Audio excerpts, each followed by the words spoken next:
This isn't my story. It's something that happened to a guy named Jack, who moved into our town a few years ago. I was there, though.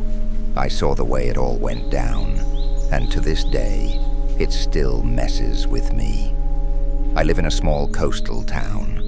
You've probably never heard of it, and that's fine. It's not a tourist place or anything. Just a quiet village with a fishing dock, a general store, and a bunch of cabins stretching up the hill from the shoreline. The people here are close-knit, kind of old-fashioned, and most of them believe in stuff like curses, signs, and bad omens. I never really bought into any of that. There's this one house right by the shore. Old, wooden, just far enough from the waterline that you wouldn't expect it to flood unless a wave was truly massive. That house. People here say it's cursed. 3 people over the last couple decades died in it, all in weird, unexplained ways. Not murders or accidents, just found dead. No real cause. Locals started saying the place holds on to people. The town doesn't mess with it anymore. Nobody rents it, nobody fixes it up. They just let it sit there. Then came Jack. He was new in town, moved here from the mainland. Young guy, maybe mid-30s, ex-city type, who wanted to slow life down. I met him a couple times. Friendly, funny, a little arrogant in that way people can be when they think they've figured life out better than the rest of us. I told him the usual stuff, where to get good coffee, what routes to avoid during the rainy season. At some point, someone must have mentioned the house, because I remember clear as day, Jack laughing about it.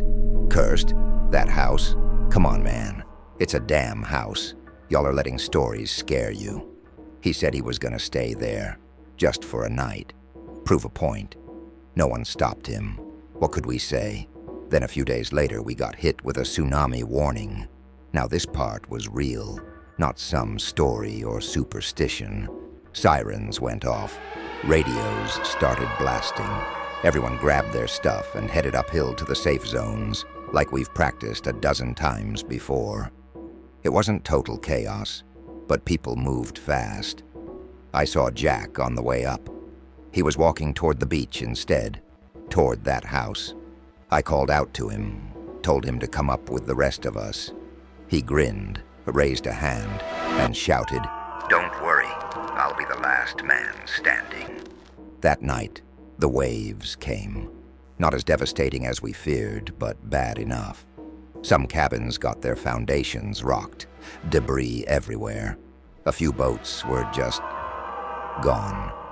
But the cursed house, still standing, barely a scratch on it. Next morning, people started heading back to check their places. I was near the dock when I saw movement by the old house. The front windows opened wide, and there was Jack, alive and grinning like a lunatic. "Y'all still think this place is cursed?" he shouted. "I've been chilling here all night." A few people clapped. Some laughed nervously, but no one approached. Not really. Someone yelled for him to come out of the house. He waved them off. "I'll come down tomorrow. Gonna spend one more night just to seal the deal." That night, I couldn't sleep. Something about how confident he looked bothered me. The house had always felt wrong. The kind of place you didn't want to stare at too long. I don't know. Maybe I was just letting the local stories get to me. Next morning, I walked down with a few others. Jack wasn't at the window. No signs of him moving around. After a while, one of the older guys knocked on the door. No answer. Eventually, someone forced it open. I didn't go in at first. I stood back. But I heard the shift in tone before I saw anything. It was too quiet. Not the usual muttering or worried voices. Just still. When I finally stepped in, Jack was lying on the old couch, like he'd fallen asleep watching the ocean. Eyes closed. No wounds. No mess. Nothing. But he was dead. Just dead. A few people rushed out. One of the women started crying. Others just stood there, staring at him. He looked peaceful. That's what really messed me up. There was no struggle, no panic in his expression. It was like he'd just given up breathing. Some local doctor later confirmed it wasn't a heart attack or stroke. No signs of anything. Just sudden death. Before they moved the body, I got a bit closer. I don't know why. Maybe morbid curiosity. Maybe I was looking for something to make sense of it. That's when I saw it.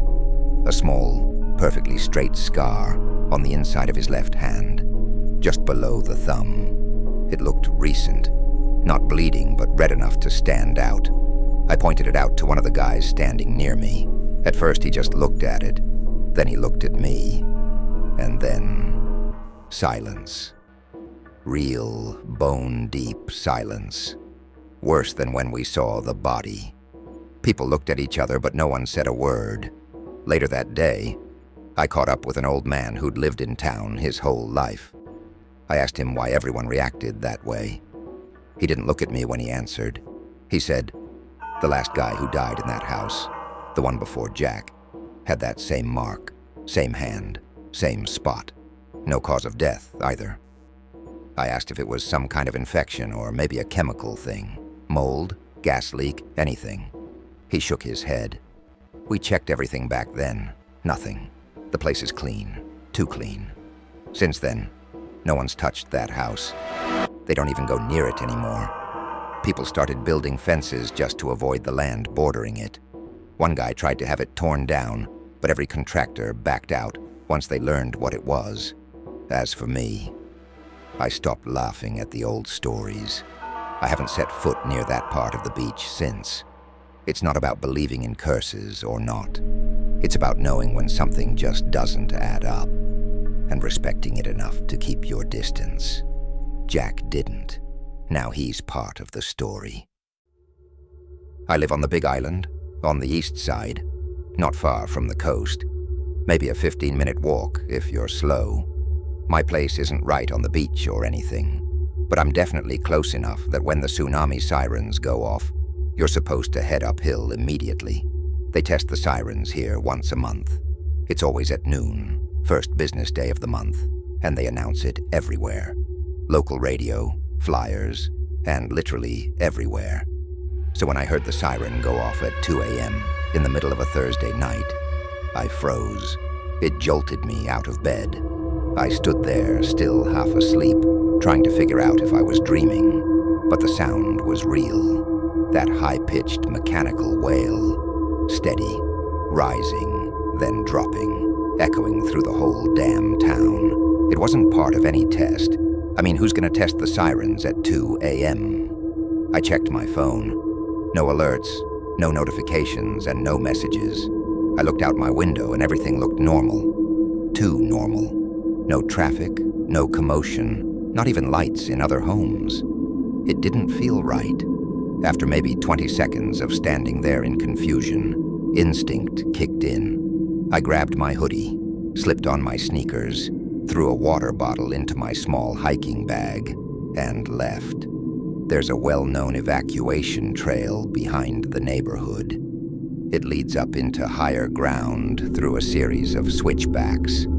I've only used it once during a drill, and even then it was slow going. This time, I was moving. As I was jogging up the first incline, I saw someone ahead, another guy, running. He was already a good distance in front of me. From the back, I could only see that he was in a gray t-shirt and dark shorts. He looked like he was in a hurry, too.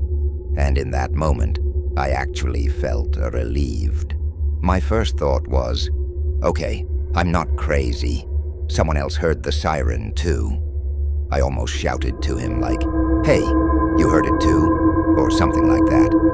But he was far enough ahead that I would have had to yell pretty loud to get his attention, and I didn't want to waste half my energy doing that. I figured I'd catch up soon enough. But I never did. The trail curves a bit, and when I rounded the next bend, he was gone. I reached the top maybe 5 minutes later. It's not a big mountain or anything, just a large, flat clearing that overlooks the town and the ocean beyond it. You can see everything from up there, but no one was there. Not even that guy I saw back then. I looked around, called out if someone was here, just in case.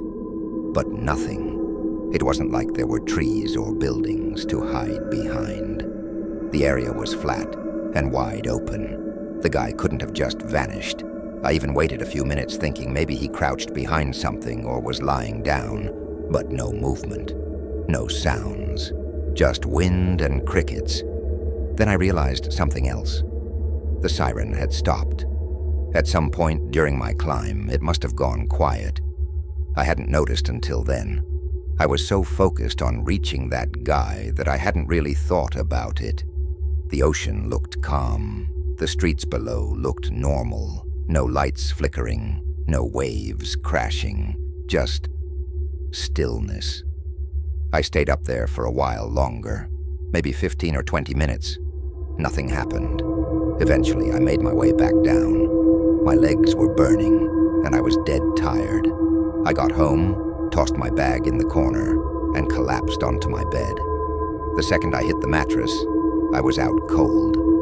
The next morning, I woke up sore and confused. First thing I did was ask a couple neighbors if they heard anything the night before. Nothing. I brought it up to a guy down the road who works with the county.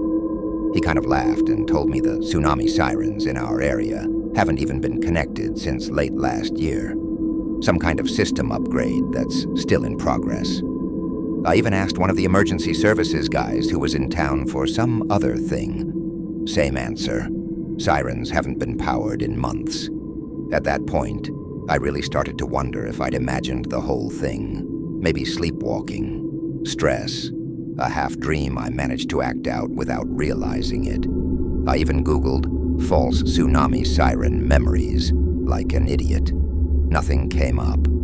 I was starting to believe it was just my brain playing tricks on me. Then I heard what happened later that same day. I was at the local grocery store when I overheard two guys talking by the register. One of them mentioned a man who was found dead that morning in one of the concrete drainage canals at the edge of town. Apparently, he drowned. They didn't know much about him, just that he was probably a traveler or someone passing through. No ID. Looked about mid-30s. The weird part, the thing that stopped me cold, was when one of them said the police report mentioned seawater in his lungs. That canal's miles from the shore, and it hadn't rained. There was no flooding, no wave, no surge. I didn't say a word. I paid for my stuff and left. That night, I kept thinking about the guy I saw on the trail, running uphill ahead of me, the one I never caught up to. I started wondering if maybe that was him, the man they found in the canal. I never heard the siren again after that night, and no one else claims they ever did. To this day, I still don't know what happened, why the siren went off, and why no one else ever heard it. I keep thinking about that moment, when I saw him ahead of me on the trail. I could have yelled, maybe stopped him, but I didn't. And now, I'll never know who he was or what really happened that night.